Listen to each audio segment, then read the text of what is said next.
amigos, estamos em Gramado, na realização do 8º Congresso Espírita do Rio Grande do Sul, com muita alegria, recebendo para um bate-papo o nosso presidente da Federação Espírita Brasileira, Jorge Godinho. Godinho, uma alegria conversar com você. Alegria nossa, com muito prazer que eu fui convidado e aqui estou, justamente para este bate-papo, que eu imagino ser muito importante para todos. E nós queremos começar, então, esse nosso bate-papo conhecendo um pouco mais de você, né? Você assumiu a presidência da Federação Espírita Brasileira no início deste ano.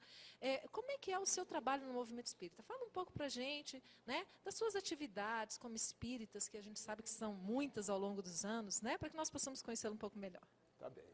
Nós nascemos num lar espírita, minha mãe era espírita, e desde aquela época, no interior da Bahia, não havia ainda um movimento espírita organizado com a estrutura que nós temos hoje de infância e juventude. Mas, de uma forma ou de outra, ela me obrigava, porque o meu desejo como criança era participar aos domingos de manhã com os amigos. Mas ela me obrigava a ir à casa espírita, onde eu estudava a doutrina espírita com o senhor, praticamente da minha idade, e mais duas senhoras, que eram jovens, mas para mim eram senhoras. E passávamos a manhã estudando o Evangelho e às vezes até o Velho Testamento.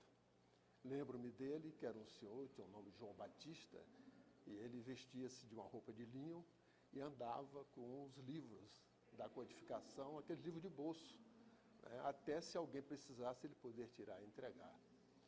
Após isto, nós fomos, por circunstância, fizemos a opção para entrar para a Força Aérea, e em 17 a 18 anos nós fomos para Barbacena e ali não ficamos inteirados com o movimento espírita, mas estudando a doutrina espírita dentro do tempo que nos era disponível.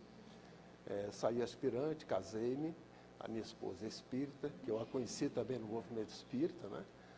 E estamos hoje já há 43 anos casados. A partir daí nós começamos a voltar ao movimento espírita, e aonde eu ia, eu procurava sempre uma casa espírita para que nós pudéssemos trabalhar. Fui a Fortaleza, passei um ano fazendo um curso, que é o curso de piloto de caça, depois fui para o Rio de Janeiro e lá em Santa Cruz nos integramos ao movimento espírita na casa discípulo de Leon Denis, onde havia ali trabalhadores do movimento espírita. Recordo-me da Cássia, que já desencarnou, uma jovem, integrada muito com a infância e juventude, e por circunstância, com 28 anos de idade, terminei sendo presidente dessa casa espírita. E à época nós queríamos encargos e não cargos, mas por circunstância aprendemos que sempre há encargos vinculados a cargos, e assim passamos ali, aprendemos bastante. Depois eu fui transferido para a Ilha do Governador, no próprio Rio de Janeiro. Frequentamos lá também um centro espírita, Francisco de Assis. Em 83, eu fui para Brasília. E, a partir daí, vinculei-me à Federação Espírita Brasileira e lá iniciei os trabalhos como colaborador. A época, em 83, muito interessante, porque foi quando o estudo sistematizado estava sendo aplicado na própria Federação como campus experimental.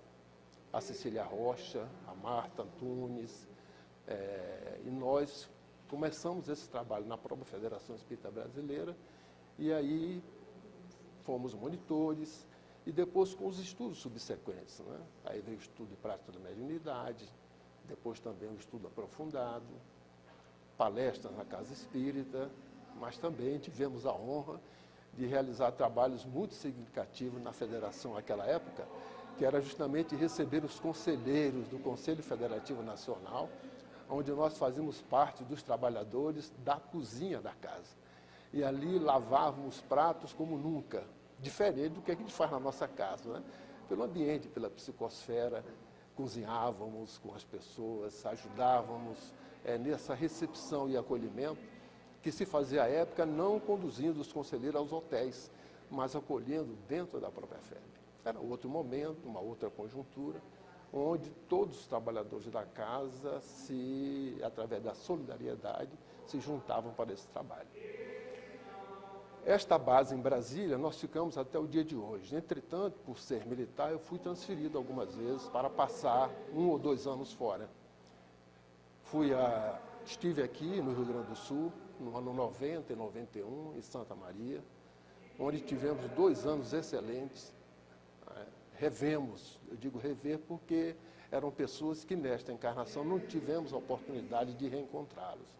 Mas essa estadia aqui fez-nos com que esse reencontro, até os dias de hoje, amigos, alguns até já desencarnaram, outros estão presentes neste congresso. E também no Rio de Janeiro, tive a oportunidade de voltar ao Rio de Janeiro e depois fui designado para o exterior nos Estados Unidos. Passei 2 anos lá, onde também nos integramos ao movimento espírita nos Estados Unidos e voltei para Brasília e ao longo da carreira, depois de 12 anos como oficial general, eu fui designado para a Suíça, para uma missão junto à Conferência do Desarmamento. 2 anos lá também, tivemos a oportunidade de trabalhar na Europa, na Suíça inicialmente, depois numa reunião do Conselho Espírita Internacional, tivemos a oportunidade de encontrar outros amigos da Holanda, da Áustria, da Itália, da Alemanha, que nos convidaram para que nós pudéssemos realizar um trabalho semelhante àquele que estava sendo feito na Suíça, que foi um trabalho não que nós nos oferecemos para realizá-lo, mas foi um trabalho assim de uma forma espontânea, que surgiu pela confiança que depositaram em nós. E ali eu tive a oportunidade de rever que havia alguma coisa que simplesmente não foi por acaso esse trabalho que nós realizávamos no movimento espírita no Brasil. Porque ali estávamos sozinhos e uma exigência por parte do movimento espírita para que nós pudéssemos passar a pouca experiência que tínhamos na doutrina espírita e no movimento espírita.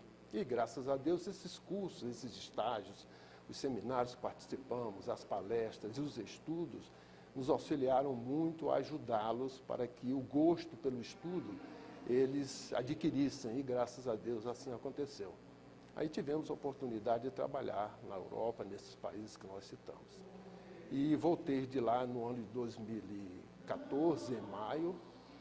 Tive que retornar em janeiro de 2015, porque eles solicitaram para que nós implantássemos o estudo aprofundado, haja vista que tínhamos já estudado juntos o estudo sistematizado da doutrina espírita e a prática da mediunidade.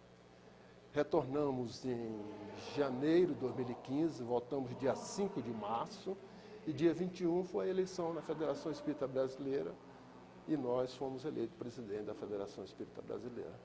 E, em síntese, é essa a nossa participação no movimento espírita. Muito bom. Isso nos leva a compreender que a sua vida profissional, te levando a viver em lugares diferentes, fez com que você tivesse a oportunidade de conhecer o movimento espírita, né, em diversos lugares no Brasil e também no exterior. Você acredita que isso é um fator positivo que pode te ajudar hoje na condução da Federação Espírita Brasileira? Não tenho dúvida, porque essas experiências fez com que nós conhecêssemos o movimento espírita, não só no Brasil, como no exterior. E a participação nossa na Federação Espírita Brasileira, num determinado momento, o Nestor Mazzotti me convidou para ser assessor dele.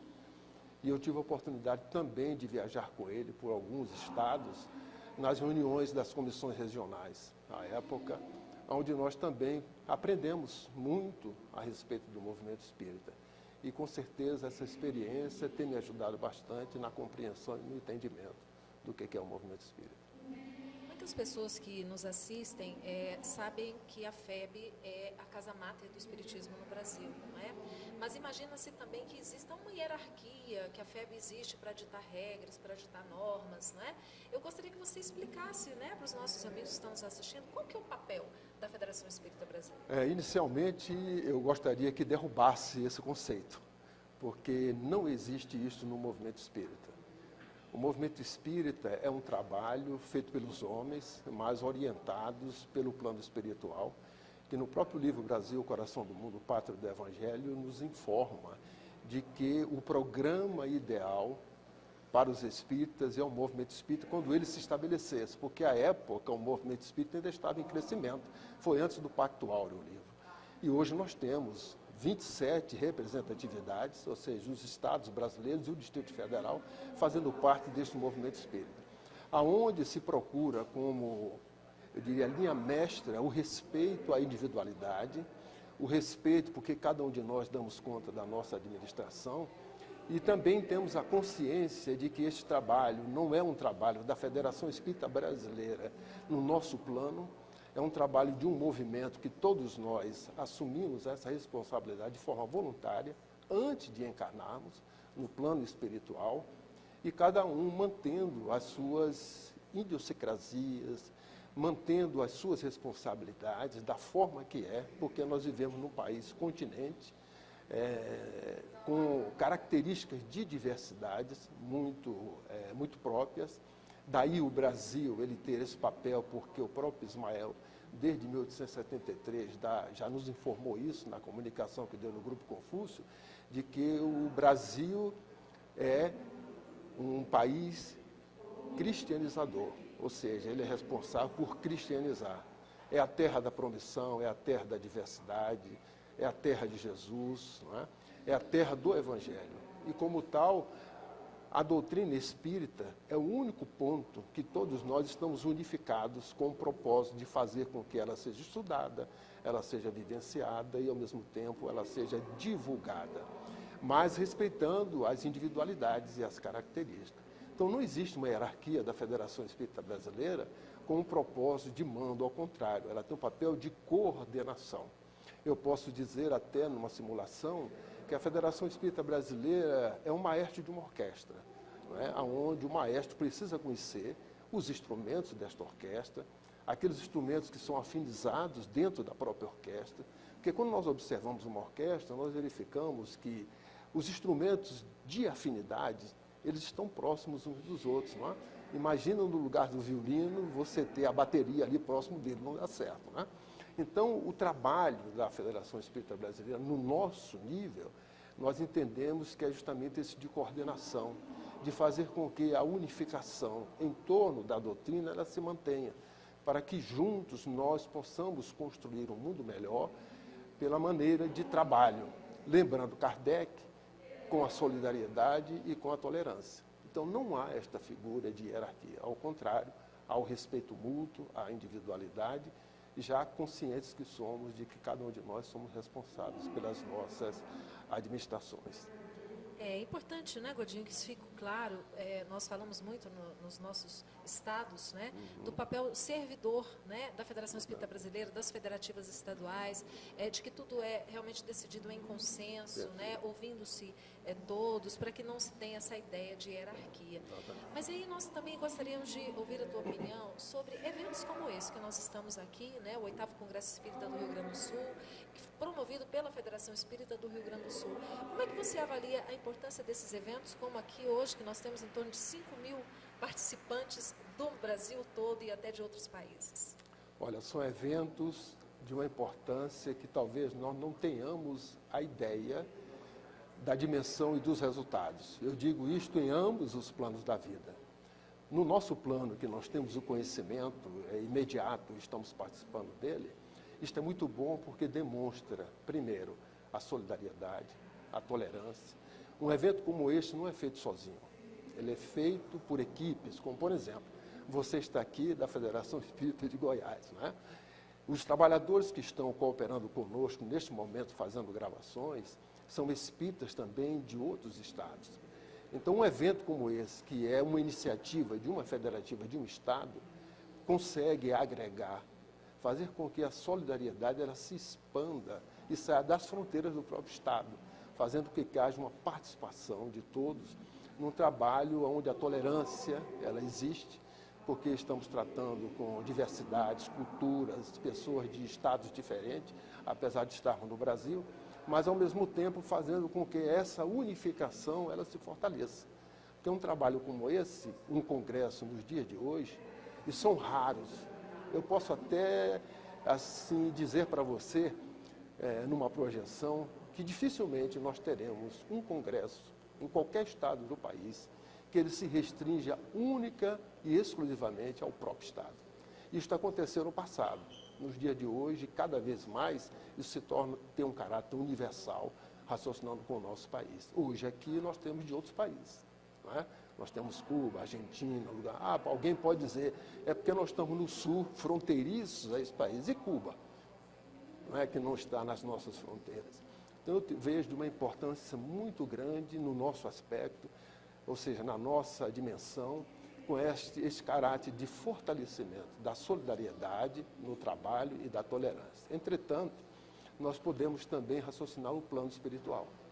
Se tem hoje 5.000 encarnados, se cada um de nós trouxermos 2 espíritos nos acompanhando, são 10.000. Mas a questão de quantidade não fica a nossa responsabilidade, mas sim do plano espiritual. Então, cada palestra, cada assunto tratado, imagino eu que no plano espiritual haja anfiteatros com capacidade muito maiores do que esse, onde espíritos que poderão assistir estes assuntos e, a partir daí, tomarem conhecimento em reflexões da situação que se encontram, dos problemas que vivem, que, na realidade, muitos chegam ao plano espiritual sem ter conhecimento de que somos espíritos imortais. Então, um congresso como esse tem uma importância que extrapola, no meu entendimento, ao nosso entendimento. Sem falar nos nossos amigos internautas que também participam, né? Exatamente. Do mundo todo. Isso mesmo. Odinho, muito obrigada por conversar conosco. Foi uma alegria tê-lo aqui. O prazer é nosso e que continue esse trabalho de divulgação, que é um dos trabalhos que faz parte do nosso movimento espírita. Muito obrigado. Muito obrigada a você que está nos acompanhando. Fiquem com Deus e até uma próxima oportunidade.